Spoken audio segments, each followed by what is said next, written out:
شهر رمضان الذي أنزل فيه القرآن هدى للناس وبينات من الهدى والفرقان.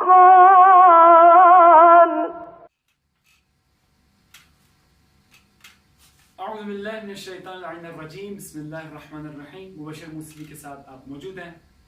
ناظرین کرام، رمضان کا مہینہ ہے، اطاعت اور عبادات انشاءاللہ قبول. آج ہم جو ٹاپک لے کر آئے ہیں وہ صدقے کی اہمیت ہے، اور آج اسی سلسلے میں گفتگو کرنے کے لیے ہمارے ساتھ موجود ہیں حجت الاسلام والمسلمین ڈاکٹر فاضل علی فاضلی صاحب. السلام علیکم. وعلیکم السلام ورحمۃ اللہ وبرکاتہ. بہت بہت شکریہ تشریف لائے. خدا آپ کو سلامت رکھیں. اب میرا صدقے کی ہم اہمیت کے حوالے سے بات کر رہے ہیں، تو قرآن مجید میں بارہا یہ استعمال ہوا ہے کہ سائل اور محروم جتنے بھی لوگ ہیں ان کا ذکر ہوا ہے. اب ان سے مراد کیا ہے؟ ان سے کن لوگوں کو ہم مراد دے سکتے ہیں؟ کہ ان سے کون ہیں جن کے ہم کہا جاتا ہے کہ صدقہ دینا چاہیے، صدقہ کس کو دینا چاہیے؟ تو اب سب سے پہلے یہ ذکر کریں کہ یہ لوگ ہیں. بہت شکریہ سیدنا. بہترین ایک مہم ترین سوال کی طرف آپ نے اشارہ فرمایا. دامن وقت میں گنجائش نہیں ہے، مختصر میں بیان کرتا ہوں.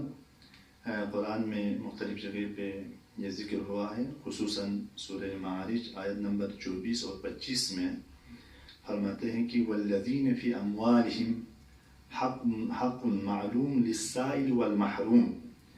تو یہاں پہ بہت سی باتیں ہم کر سکتے ہیں لیکن وقت نہیں ہے، تو سائل اور محروم کو ہم نے پتہ کرنا ہے یہ ہے کہ کون لوگ ہیں. تو سائل اور محروم کے بارے میں شہید مرتضی مطہری علیہ الرحمہ فرماتے ہیں کہ دو قسم کے فقیر ہماری زندگی میں دیکھنے کو ملتے ہیں. ایک وہ فقراء ہے جو گلی بازار کوچے میں ہم دیکھتے ہیں روزانہ ہاتھ پھیلاتے ہیں، حتیٰ گھروں تک آ کے جو ہے ہاتھ پھیلا کے مانگتے ہیں. شہید فرماتے ہیں کہ یہ سائل ہے، لیکن ان سائل میں ممکن ہے اگر تحقیق کی جائے، پتہ کر لیں، تو ممکن ہے اس میں بہت سے لوگ جو ہے واقعی طور پر مستحق نہیں. تو کیا کریں؟ مستحق نہیں ہے، ہم جو بعنوان مستحق اس کو دے رہے ہیں تو یہ غیر مستحق کے ہاتھ میں جائے گا. تو آیا یہ مکمل طور پر ہم قطع کریں، یہ سلسلہ بند کر دیں، یا یہ سلسلہ جاری رکھیں؟ تو شہید فرماتے ہیں کہ اگر ہم اس سلسلے میں بہت سے لوگ ممکن ہے، شہید فرماتے ہیں ممکن ہے بہت سے لوگ اس میں مستحق نہیں ہوں گے، کاروبار ہے. تو اگر ہم اس کو سلسلے کو بند کر دیں تو نتیجہ یہ ہوگا کہ یہ سنت الہی جو ہے، یہ کار حسنہ، یہ بہترین کام جو فقراء غرباء کے جو حق ہے اور یہ دینے کا جو طریقہ کار ہے، یا غریب محوری جسے کہتے ہیں، یہ سنت حسنہ جو ہے آہستہ آہستہ جامعے سے ختم ہو جائے گا.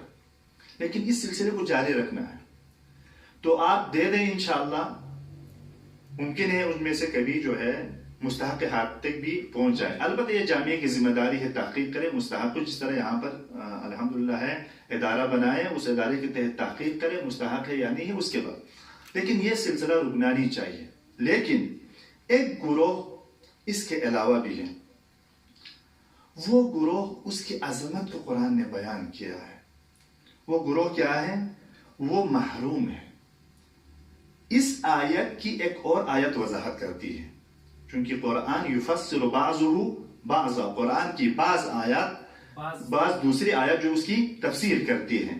تو شہید مطہری جو ہے دوسری آیت سے اس کی وضاحت فرماتے ہیں، اور محروم سے مراد فرماتے ہیں کہ سورہ بقرہ میں آیت نمبر 273 میں ذکر ہوا ہے کہ یحسبهم الجاہل اغنیاء من التعفف. یہ محروم وہ لوگ ہیں جو اپنی عفت نفس کے خاطر، اپنی عزت نفس کے خاطر انتہائی ضرورت مند ہے، انتہائی محتاج ہے. لیکن اپنے محتاج ہوتے ہوئے، انتہائی شدت کے ساتھ ضرورت مند ہوتے ہوئے اپنی نیازمندی کو کسی کے سامنے اظہار نہیں کرتے ہیں۔ جب یہ اظہار نہیں کرتے ہیں تو نتیجہ یہ ہوتا ہے کہ یحسبہم الجاہل، نادان لوگ کیا کرتے ہیں؟ اغنیاء من التعفف، یہ جو عفیف لوگوں کو، یہ جو پاکیزہ لوگوں کو، یہ پاک دامن لوگوں کو، یہ احتیاط کرنے والے لوگوں کو، یہ ہر ایک کے سامنے ہاتھ نہ پھیلانے والے لوگوں کو دوسرے لوگ، نادان لوگ کیا تصور کرتے ہیں؟ ان کو اغنیاء تصور کرتے ہیں، ان کو پیسہ والا تصور کرتے ہیں، ان کو غنی تصور کرتے ہیں، درحال کہ قرآن کہتے ہیں یہ غنی نہیں ہے، یہ انتہائی ضرورت مند ہے، یہ انتہائی فقیر ہے۔ لہٰذا شہید مطہری فرماتے اور تمام علماء فرماتے ہیں کہ ہمیں تحقیق کر کے ان افراد کے دروں پر جانا چاہیے جو اپنی جو ہے نفس کو بچا کر جو ہے اپنی ضرورت کو بیان نہیں کرتا ہے، درحال کہ انتہائی ضرورت مند ہے۔ لہذا سائل اور محروم میں سے اگر ہم کس کو دینا ہے تو زیادہ تر تاکید ہے کہ محروم کو ڈھونڈ کر محروم کو ہم دے دیں تو انتہائی اجر اور ثواب ملے گا۔ اسی پر میں اتفاق کرتا ہوں کہ انشاءاللہ ہمیں صحیح معنی میں جو ہے تشخیص دے کر جو ہے مستحقین تک تصدق پہنچانے کی ہمیں توفیق عنایت فرمائے۔ بہت بہت شکریہ، بہت بہت شکریہ جی سامعین کرام، ناظرین کرام، انشاءاللہ امید کرتے ہیں اب اس ویڈیو کو بھی آپ نے پسند کیا ہوگا۔ ہمارے ویڈیو کو انشاءاللہ جو سوالات آپ چاہ رہے ہیں، انشاءاللہ جیسے میں پہلے بتایا، انشاءاللہ اس چینل سے ہم آگے جا رہے ہیں، شرعی کچھ پروگرام کرنے جا رہے ہیں، رمضان کا مہینہ ہے، جو شرعی سوالات آپ کے ہیں ہمیں کمنٹ کیجیے گا انشاءاللہ، تاکہ ہمارے جو دوسرے علماء یہاں پر آئیں گے انشاءاللہ ان سے ہم اس سوالات کو کریں گے۔ تو لائک کیجیے گا، شیئر کیجیے گا، اور انشاءاللہ اگلے ویڈیو تک اپنے میزبان سید مبشر عباس مصری کو اجازت دیجیے گا۔ السلام علیکم ورحمۃ اللہ وبرکاتہ۔